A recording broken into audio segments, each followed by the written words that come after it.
Hi again, this is Star Thinker, also known as Randy Pischel. I wanted to talk to you today again about Forrest Fenn treasure. This is my Forrest Fenn part 2, I guess. And first of all, I want to say, I know it's not a wooden box. Quit telling me it's not a wooden box. I kind of got that. I don't know what this weird glare is. But yes, I know. Okay. I'm going by, this is the thing.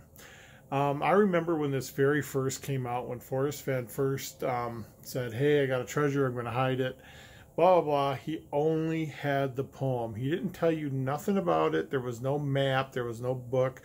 There was only the poem. So going by the very first part of the hunt, supposedly you can solve this simply by having the poem. Everything you need to know should be there.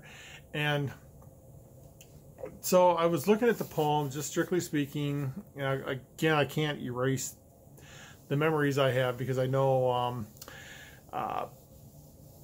I've listened to people talk about interviews with Forrest Fenn and the book. I don't have the book. All I got is the poem and the map. So I don't have, half the resources you guys have. But I'm going by, when you have a hunt, it's got to boil down to this is it. And I think the poem, that's it. And I'm looking up here. This is where my poem is, by the way. If you keep seeing me look up. But I came up with an idea. And of course, they say you should ask a kid. And I've heard somebody say that about the Forrest Fenn hunt. So what I did was, I have this friend who's like an utter genius who never forgets anything. And they are not into treasure hunts at all. Like, they don't know anything. They never read my book. You ask them who Forrest Fenn was and they don't even know. So I was talking to this friend, and without telling him about the hunt and without saying anything, I said, if I told you to go where warm waters halt, where would you go? And of course, the first couple answers are way out there. There's a place in the ocean where the warm water meets the cold water. It makes a perfectly cool line.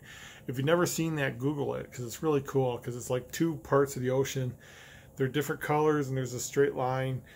And you wouldn't think that's possible, but I guess the different salinities, makes it so the water can't mix, and it actually forms a line in the ocean. And I was like, okay, that's cool, but that's not it.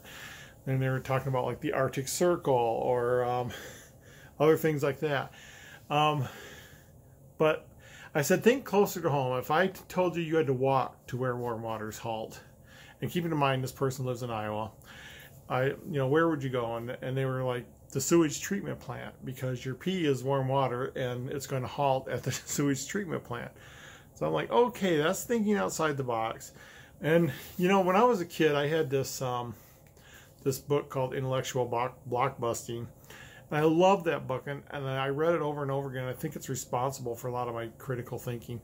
And I remember there was two cases in this book, and one was NASA had to come up with a way to seal spacesuits. You can't just use a regular zipper. You can't just button it. It had to be some kind of airtight, pressurized seal. And they talk about the process they went through to come up with this. They said nothing's off the table. So they started with insects. Could they get insects to hold the thing together? And then could they have rings? And then what if you put a bar through the rings? And they actually use this process to come up with this zipper that you just put a bar through, and then it expands to the bar, and it actually seals, and it's pressurized and it's tight and it's airtight. So the other one was, they had a group of people in a room with a pipe in the floor, and inside the pipe was a ping pong ball, and the ping pong ball was exactly the diameter of the pipe, and you had to get the pipe out. So how do you do that? There was a couple items in the room. There was a coat hanger, and they're like, well, you could take the coat hanger, take it apart, smash the ends down, and use it as a pair of tweezers, but it's like you can't get it past the ball. And then one guy said, why don't you just pee in the pipe? And you pee in the pipe and the ball floats up and you got the ball out. So again, thinking outside the box. And these two things were funny because I'm like, that was an example I remember as a kid. And then, this person mentions, oh, where your pee stops, it's warm water. Where warm water stops would be the sewage treatment plant. I thought, oh, okay. But then they said something really amazing, and I thought, wow. And I looked back at the poem, and I'm looking at the poem now, I'm like, everything fits. And so I Googled a few things, and it fit perfectly. So I'm going to tell you why I love this solve, and why it doesn't work, and then why it could work. So, where warm waters halt could be where a steam engine stops to get water. And I Googled this, like I said, I Googled this for like an hour, and I did find other people had the same idea, which isn't surprising. You know, a lot of people actually. But the thing is, I guess in an interview or in the book or something, Forrest said he drove to the site, he got out of his car, he carried the box up, and then he came back to the car and got the contents, and he went back up and filled the box with the contents. So he walked twice from a car, so it couldn't be far from a parking lot. That's what everyone's assuming. So the train solve wouldn't fit that, but listen to the train solve. So here's the first clue. It says begin where warm waters halt. So you're starting where a train would stop to get water. And take it in the canyon down. So you're taking the train into the canyon. There's no paddle up your creek because you're not paddling up the creek. You're going along the creek in the canyon on a train. And then it says, just heavy low, or am I in the right play? Oh, begin where warm waters halt, taking in the canyons down. Not far, but too far to walk is because you're taking the train. Put in below the home of Brown. So somewhere the train is going to have a stop. Now, I looked at some of the trains in the Rocky Mountains, and they actually have stops. And I was kind of trying to find a stop that correlated with a Brown.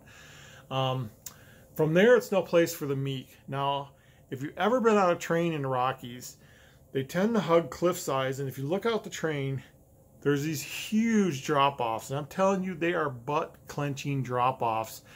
And that is no place for the meek. And if you've ever been on one of these train rides, you're either out the window being brave, or you're on the other side of the train with your eyes closed. That's how it is. So the end is drawing ever nigh because you're drawing up to your next stop. There'll be no paddle up your creek because you're on the train. Just heavy loads and water high. Heavy loads, that's what a train carries, and water high is like a water tower, something that's going to fill the train again. If you're wise and found the blaze, look quickly down, your quest to cease. Now, I've always questioned this. Why do you have to look quickly down? I mean, if you found the place where the treasure is, can't you stand there at your leisure and look down? Why does it have to be look quickly down? But if you're on a train and you're passing where the treasure's hidden, you would have to look quickly down to see where the treasure is. So I'm thinking, like, if you're wise and found the blaze, maybe you're coming out of a tunnel or something. Anyway, but Terry Scant with Marvel Gaze, just take the chest and go in peace. And again, I found this out in an interview where Forrest Fenn said, yeah, when you pick the treasure up, get the hell out of there. And I'm paraphrasing, but he said something along those lines. So I'm thinking, this train makes a stop. You have to get out, get the treasure, and get back on the train before it takes off again. That's why you got to hurry. That's why you got to look quickly down, because you're passing it right before the stop. And like I said, this doesn't work. It also works, like I said, so hear me all and listen good. Your effort will be worth the cold. Any train going through the Rockies, you know, I've gone up into the Rockies in June and July and have met snow and frost. So it's up high, it seems like. And if you are brave and in the wood, I give you title to the gold. So, you know, Forrest. It could also mean Forrest Fenn. I don't know. But a lot of people say, well, this doesn't work because he drove there in a car and he got out. But that doesn't, you know, that's why it doesn't work. But here's why it could work, because he could have done that near a train. And I just, to me, this all makes sense. And, you know, because, and take it in the canyon down. I mean, people say take the trail, take the path. But I'm thinking take a ride into the canyon down. Not far, but too far to walk. You're on a train, put in. That's where the train stops. The heavy loads and water high, everything just makes sense. I don't know. I think this is something I will pursue. There are lots of trains that go through the Rockies. I've ridden on a couple. I don't think he would do this because I don't think he would require you to be on a train, because I've never had a train ride be under like $100, and I don't think he would want the searchers looking for his treasure to have to pay $100 to get on a train. So I don't think you have to be on the train, but I think the train are the clues that leads to where the treasure is. And then it's somewhere where you could also drive. So, I mean, and then the other question I have is, why do you got to look quickly down? Why can't you stand there for an hour and then look down? You know, I mean, if the treasure's not moving, you don't have to be quick. You only have to be quick if something's moving, if it's going to be there 1 minute but not there the next minute. So anyway, that's my take on it. And again, I know it's not a wooden box. Please stop telling me that. But nowhere in the original poem, does it say what kind of box it is. And I'm going by the original poem. Also on the map, you know, it starts with Santa Fe and it goes up to the Canadian border up north of Montana. There's a lot of trains in that area, a lot of Rocky Mountain type trains. So I'm still researching this, and like I said, other people have researched this. Other people have even looked at the same lines I have. It just makes sense, and I don't know. I'm going to pursue this a little bit till it leads nowhere. Like I said, I will not go on any kind of boots on the ground until I'm 100% sure of something, and I'm pretty sure someone else will find it before then. I'm also sure that when it's found, everything will make sense, because that's the way hunts are. You know, if you look at the clues in my book, you think nothing makes sense, but when you find it, you'd be like, oh, this makes sense, this makes sense, this makes sense. So, you know, and that's the way it is with every hunt. When I did Michael Stather's A Treasure Trove, you know, you're looking at these things, you're like, nothing makes sense. But then when you see the solve, I mean, even if you didn't do it, but when you see the solve, you're like, that makes perfect sense. It perfectly fits. And that's the way a code should be. It should, or a riddle, because I think this is more of a riddle than a code. But it will make sense when it's over. The problem is making sense before it's over. Anyway, this is my second Forrest Fenn. I'm Star Thinker, and go ahead, look up The Beacon Star. It's on Amazon. That's my hunt. I'm trying to get some traction going with it. But I figured, you know, everyone's working on Forrest Fenn. So if I solve Forrest Fenn and get his millions, then maybe people will start looking at my book.